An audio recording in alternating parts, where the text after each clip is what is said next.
Soyez bénis, bien-aimés de Dieu, vous qui nous suivez en ce moment, que la paix et la grâce de Dieu soient sur vous, soit dans votre maison et sur vos enfants, votre famille, au nom de Jésus-Christ. Nous voici à notre série du mercredi portant sur les secrets de l'exaucement. Et depuis quelque temps déjà, nous sommes ensemble et nous essayons d'expliquer et de partager avec la famille du Seigneur cette pensée que Dieu nous a mis à cœur afin d'amener les uns les autres à toucher le cœur de Dieu par la prière au nom de Jésus. Et nous allons donc confier ce moment au Seigneur afin qu'il nous éclaire et qu'il nous dirige au nom de Jésus-Christ. Seigneur, ma prière au Dieu Tout-Puissant, c'est que, Éternel, nous soyons dans ta volonté. Ma prière, Seigneur Dieu des armées, c'est que, Père éternel, nous parvenons à toucher ton cœur, éternel, à demeurer, au Dieu, dans ton plan, à demeurer dans ta volonté afin d'être utile, Seigneur Dieu des armées, en toutes choses, au Dieu, pour toi, pour ta maison, au Dieu des armées, au nom de Jésus-Christ. Merci ce soir, ô Dieu, de répandre ta grâce sur nous, de nous accorder ton onction, éternel Dieu, de mettre tes oracles, ô Dieu, de ma bouche, afin que, Père éternel, ta parole apporte, ô Dieu des armées, la vie, l'éclairage, l'instruction, au nom de Jésus. Merci Seigneur. Amen. Bien-aimés, comme je le disais tantôt, nous sommes à notre série du mercredi portant sur les secrets de l'exaucement. Nous en avons parlé pendant quelque temps. Nous avons révélé 3 ou 4 critères bien-aimés de l'exaucement. Mais aujourd'hui, le Seigneur voudrait nous amener, le Seigneur voudrait qu'on parle réellement de ce que c'est que la prière. Nous allons essayer de comprendre exactement ce que c'est que la prière, ce que signifie la prière et pourquoi est-ce qu'il faut prier constamment, bien-aimés. Vous savez, pour certains, la prière, c'est parler à Dieu. Pour d'autres, c'est aller exposer ses besoins à l'Éternel. Et certains même vont jusqu'à dire que chanter, c'est prier 2 fois. Quelle paresse! Chanter, ce n'est pas prier 2 fois. Bien-aimés, nous allons essayer donc de comprendre ce que signifie la prière. Bien-aimés, lorsque nous prions, nous allons dans la présence de Dieu, nous espérons recevoir du Seigneur un retour, n'est-ce pas? Notre prière, notre vœu, c'est que l'Éternel nous réponde. Et si donc, nous attendons un retour de la part du Seigneur, ça veut dire qu'il y a donc, c'est une communication qui a lieu entre 2 individus, bien-aimés, entre Dieu et nous. Et si donc, Dieu, nous attendons à la réponse du Seigneur, cela veut dire que nous n'allons pas nous contenter simplement d'exposer nos besoins et de parler simplement à Dieu. Mais nous sommes en attente aussi du retour du Seigneur. Ce qui veut dire que ce n'est plus donc un monologue, mais c'est un dialogue. C'est un dialogue qu'il y a entre Dieu et nous, bien-aimés. C'est cela la prière.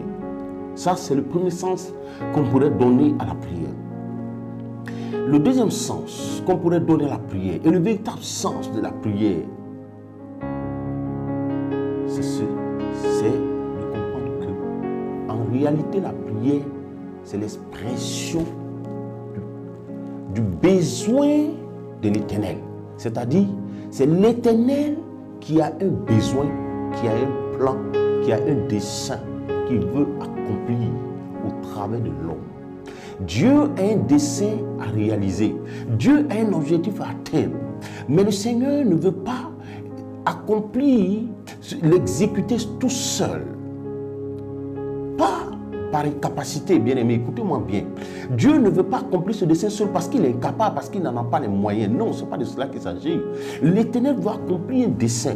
Et l'Éternel, pour accomplir ce dessein, veut associer l'homme à ce dessein, à ce plan.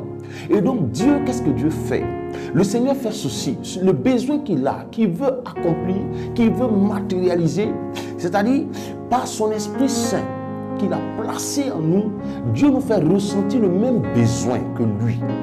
Dieu nous fait éprouver le même besoin que lui, afin que, et lorsque nous éprouvons ce besoin, lorsque nous ressentons ce besoin, bien aimé, qu'est-ce qui se passe? Le Seigneur nous fait ressentir ce besoin et il nous amène par la prière à élever la voix vers lui, afin que lui, il suscite les moyens en retour et qu'il crée les conditions et qu'il suscite des événements pour atteindre cet objectif. Alléluia. Bien aimé, écoute-moi bien. Si à un moment donné, tu ressens le besoin de te marier, sache que le mariage a été institué par Dieu. C'est Dieu qui a institué le mariage. Le Seigneur a institué le mariage pour quelle raison? Pour éviter le désordre sur la terre, pour éviter l'adultère, la fornication. Dieu donc a suscité le mariage pour établir l'ordre sur la terre. Et donc c'est une institution divine. Et donc à un moment donné, regardez, un enfant de 5 ans ne peut pas se mettre à prier pour ne peut pas ressentir le désir ou le besoin de se marier, ce n'est pas possible. Un enfant de 12 ans ne peut pas sentir, avoir le besoin de se marier, non, ce n'est pas possible. Mais lorsque tu commences à éprouver ce besoin, ressentir ce besoin, ça veut dire que le temps est arrivé pour toi. Et donc Dieu veut te retirer, c'est-à-dire la liste des célibataires. C'est-à-dire que, parce que c'est un risque, Dieu donc veut te sortir de là pour t'amener dans la famille des personnes supposées rangées. Alléluia. Parce que Dieu veut que l'ordre règne sur la terre. Mais pour mieux comprendre cela, nous allons prendre 2 passages aujourd'hui. Et nous allons prendre un premier passage dans le livre de 2 Chroniques 7 à partir du verset 14 que vous connaissez bien. Écoutez-moi bien, on va y aller doucement pour que chacun de nous puisse comprendre de quoi il s'agit. C'est quoi la prière et pourquoi il faut prier constamment. Alléluia. La Bible dit ceci au verset 14. Si mon peuple, sur qui est invoqué mon nom, écoutez bien, s'humilie, prie et cherche ma face, il se détourne. Et s'il se détourne de ses mauvaises voies, je l'exaucerai des cieux, je lui pardonnerai son péché et je guérirai son pays. Bien-aimé, l'objectif ici, le dessein que Dieu a formé, c'est de guérir, de pardonner tes péchés et de guérir ta nation. Voici l'objectif que Dieu veut atteindre. Pourquoi? Parce que la nation est frappée par le Covid, parce que le peuple est frappé par la misère, parce que les gens meurent sans cesse et la foi des uns et des autres est en train de se refroidir. Et donc Dieu met sur pied, c'est-à-dire il forme un dessein, il conçoit un dessein, un projet de salut pour la nation. Et donc Dieu, pour accomplir ce dessein, a besoin d'associer. Dieu va associer les hommes qui sont dans la nation à lui. C'est-à-dire, il précise, les contractants, c'est-à-dire les associés que je veux, ce sont ceux sur qui mon nom est invoqué. C'est-à-dire ceux sur qui mon nom est invoqué, c'est à eux que je vais associer à ce dessein pour apporter, pour effacer non seulement le péché de la nation et guérir la nation. Et donc qu'est-ce que Dieu fait? Donc Dieu veut chercher des associés. Et donc ces associés-là doivent remplir un certain nombre de critères pour que le contrat puisse être signé. Le contrat de la guérison, le contrat du pardon puisse être effectif. Et donc Dieu dit, le premier critère de l'association, c'est que tu t'humilies. C'est-à-dire que tu prennes conscience de ton état, de tes limites, de ta faiblesse, de ton péché. Il faut que tu aies l'humilité de venir devant moi, la face contre terre, reconnaître tes fautes, reconnaître tes faiblesses, reconnaître tes limites. Ça, c'est le premier critère. Maintenant, le deuxième critère, il dit prie. C'est-à-dire, viens t'humilier devant moi, exprime. C'est-à-dire, cela par la prière, traduis cela par la prière. Adresse-toi à moi, reconnais tes fautes, exprime-les au travers de la prière. Ça, c'est le deuxième critère. Maintenant, ensuite, il dit, si tu m'humilie, prie, cherche ma face. C'est-à-dire, il faut que tu comprennes, à un moment donné, que tu ne dois pas mettre ta confiance dans le monde. Tu ne dois pas mettre la confiance dans ton argent. Tu ne dois pas mettre la confiance dans les idoles. Tu ne dois pas mettre ta confiance dans les sectes. Mais tu dois chercher ma face. Moi, l'Éternel, auteur du ciel et de la terre, tu dois rechercher ma face. Tu dois me chercher constamment. Donc, vous comprenez, c'est le troisième critère. Chercher l'Éternel, c'est-à-dire arrêter de mettre sa confiance en des hommes. Et il dit, s'il se détourne de ses mauvaises voies. C'est-à-dire que, là, qu'est-ce que ça veut dire? Ici, se détourne de ses mauvaises voies. C'est-à-dire, s'il accepte de divorcer avec, c'est-à-dire de mettre fin au contrat ancien, le contrat du mensonge, le contrat de l'adultère, le contrat de la compromission, le contrat du meurtre. Si tu arrêtes, si tu abandonnes les anciens contrats, si tu divorces avec les anciens contrats, si tu romps avec les anciens contrats, c'est-à-dire si tu te détournes de tes mauvaises voies et que tu reviens à moi, en ce moment, nous allons contracter. Et lorsque nous allons contracter, voici les bénéfices du contrat. C'est-à-dire, je pardonnerai tes péchés et je guérirai ta nation, bien-aimé. Voici l'objectif visé par l'Éternel. Mais pour que cet objectif soit atteint, Dieu demande, c'est-à-dire Dieu met en exergue un certain nombre de critères qui demandent à l'associé de remplir. Parce qu'on ne peut pas s'associer à n'importe qui. On ne peut pas contracter avec n'importe qui.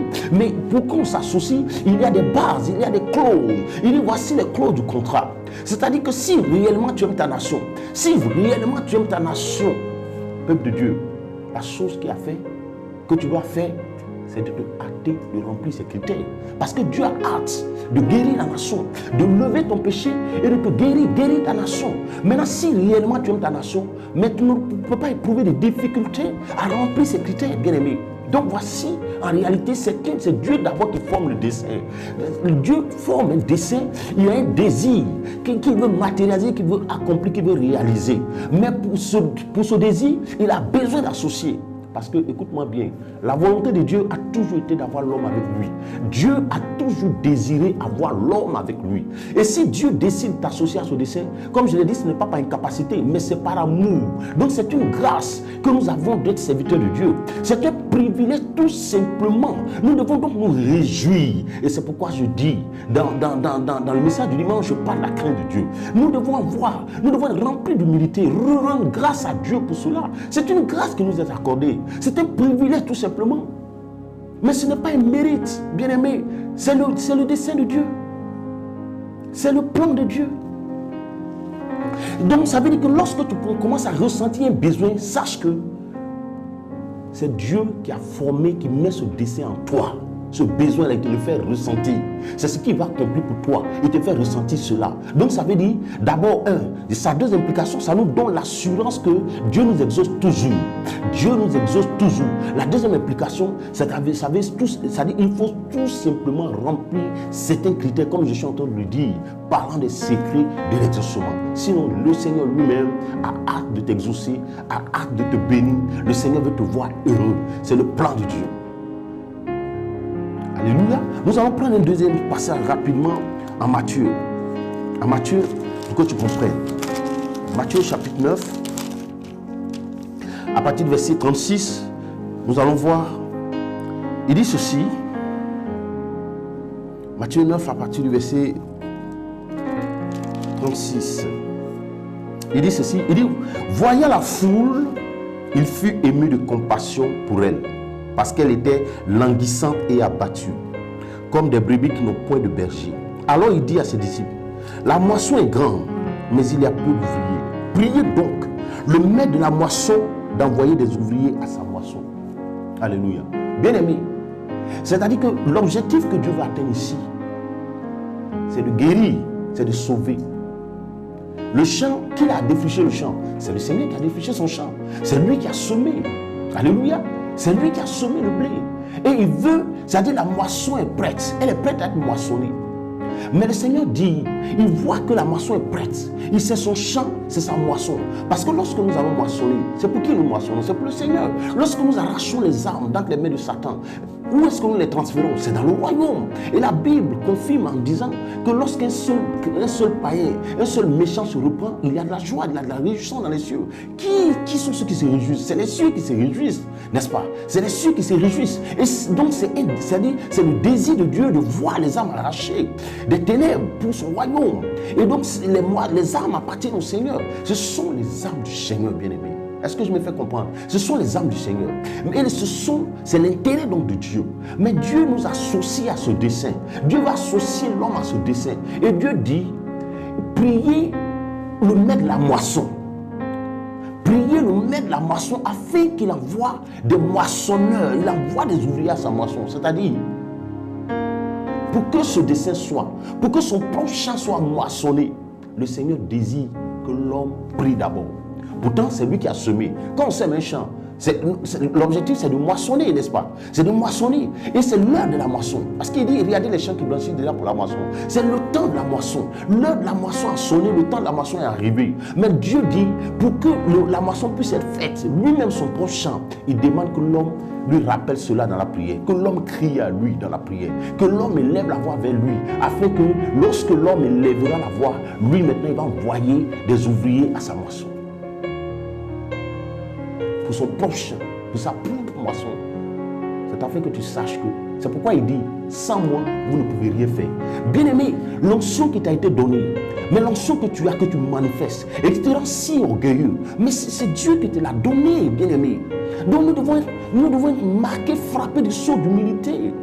C'est-à-dire que c'est une grâce que nous avons. L'onction n'est pas commercialisée, par exemple. L'onction n'est pas à vendre, par exemple. L'onction sert à glorifier Dieu, bien-aimé. Nous devons l'utiliser dans l'amour. Nous devons l'utiliser dans l'amour.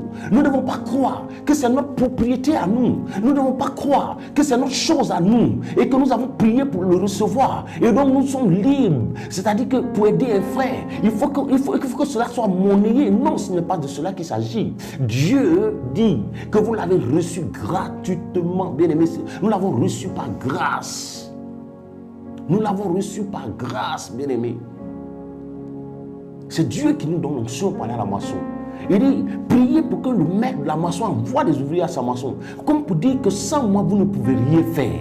Vous ne pouvez rien faire sans moi. Parce que pour aller arracher les armes, nous avons besoin des oracles du Seigneur. Nous avons besoin de la conduite du Seigneur. Nous avons besoin de l'éclairage du Seigneur. Nous avons besoin des oracles du Seigneur. C'est Dieu qui met sa parole dans notre bouche. L'inspiration est de Dieu. C'est Dieu qui nous inspire. Le champ a été semé non pas par les hommes, mais par Dieu lui-même. Et la volonté de Dieu, le dessein de Dieu, le désir de Dieu, tellement il nous aime, il veut nous associer tout simplement à son dessein. Voilà ce que signifie la prière. Donc ça veut dire que nous devons être rassurés lorsque nous allons dans la présence de Dieu, parce que Dieu nous répond toujours. Si tu sens le besoin de te marier, si tu sens le besoin de travailler, parce que Dieu a dit que celui qui ne veut pas travailler, qui ne mange pas non plus. J'entends beaucoup de prédicateurs dire que celui qui ne travaille pas. Non, Dieu dit que celui qui ne veut pas travailler. Ça veut dire, si Dieu dit que celui qui ne veut pas travailler, ça veut dire qu'il y a du travail pour tous. Il y a du travail pour tous. C'est-à-dire que si tu sens le besoin de travailler, c'est Dieu qui crée en toi ce besoin. C'est Dieu qui place en ton cœur ce désir. Donc sois rassuré, il va te donner du travail. Il va te donner du travail. C'est pourquoi je parle des secrets de l'exaucement. Il y a des critères juste à remplir. C'est-à-dire, tu ne dois pas désirer le travail pour te venger de quelqu'un. Tu ne dois pas avoir du travail pour te venger d'une femme. Tu ne dois pas désirer le travail pour t'enorgueillir, bien aimé, pour écraser les autres. Ce n'est pas pour assujettir les autres qui t'a donné l'onction. Ce n'est pas pour faire des autres des esclaves. Il ne s'agit pas de cela pour faire des autres des esclaves, tes propres frères des esclaves. Prêt à libérer une parole de malédiction parce que tu as l'onction. Prêt à écraser les autres parce que tu as le pouvoir. Mais lorsque Dieu voit ces choses dans ton cœur, le Seigneur ne peut pas te répondre. Parce que tout ce que Dieu veut, c'est sa gloire. Dieu veut nous donner ces choses pour que nous le louons, pour que nous le glorifions son nom avec. C'est pourquoi il dit, on ne met pas de vin nouveau dans le vieil outre. C'est-à-dire, c'est pourquoi Jésus dit ceci. Il dit, lorsqu'on prie, dit que notre Père qui est aux cieux, que ton règne vienne. Le règne de Dieu ne peut pas venir s'il y a un règne ancien. S'il y a un règne ancien, pour que le règne de Dieu vienne, il faut que le règne du mensonge parte. Il faut que le règne de l'adultère parte. Il faut que le règne de la fornication parte. Il faut que le règne de la compromission parte. Il faut que le règne, c'est-à-dire de tout ce qui est souillé, impureté, parte. C'est pourquoi il dit on ne met pas de vin nouveau dans le vieil outre, bien-aimé. Pour que le contrat de Dieu vienne dans toi, pour que Dieu puisse contracter avec toi, il faut que tu renonces au premier contrat que tu as tissé avec le monde. Il dit si il se détourne de ses mauvaises voies, le premier contrat que tu as, le contrat du mensonge, le contrat de la compromission, le contrat du vol, le contrat, c'est-à-dire de l'impureté doit disparaître pour que le règne de Dieu vienne, pour que Dieu puisse contracter avec toi. Parce que si tu es en contrat avec quelqu'un d'autre, si tu es en contrat avec le monde, si tu es en contrat avec la masturbation, Dieu ne peut pas venir te donner, signer avec toi un contrat. Parce que Dieu est saint. Dieu ne demeure pas dans la souillure. Tant que tu seras dans ce contrat d'adultère, de fornication, le Seigneur ne pourra pas contracter avec toi, bien-aimé. Voilà tout simplement, voilà pourquoi nous parlons des secrets de l'exaucement. Dieu est celui qui crée en nous le désir, le besoin. C'est pourquoi la Bible dit, il est celui qui met en nous le vouloir et le faire. Alléluia. Il est celui qui met en nous le vouloir et le faire. Vous comprenez? Le vouloir et le faire. C'est lui qui crée en nous ce besoin, ce désir. Voici donc les secrets de l'exaucement. Je n'en dirai pas plus. Je vais te laisser sur ces quelques paroles. Médite profondément là-dessus. Et tu vas gagner en assurance. Tu comprendras que si tu ressens un besoin, ça veut dire que c'est le temps qui est arrivé. Mais seulement pour que Dieu puisse rentrer en contact avec toi, il veut que tu remplisses certains critères. Bien-aimé, c'est cela. Les secrets de l'exaucement. Que Dieu vous bénisse, que Dieu vous comble et que Dieu vous exauce au nom de Jésus. Père, j'ai tout donné. J'ai libéré ta parole, j'ai donné ce que tu as mis à mon cœur. Je prie que des hommes intelligents l'entendent, le reçoivent et le comprennent. Que les hommes, éternel Dieu des armées, remplis de ta crainte, de ton amour, et qui désirent voir ton œuvre s'accomplir sur la terre, se matérialiser, se réaliser, Père, qu'ils saisissent cette parole et qu'ils l'appliquent à leur vie. Et qu'à la fin de toutes choses, moi je rentre dans l'oubli et que toi ce soit glorifié au nom de Jésus. Amen.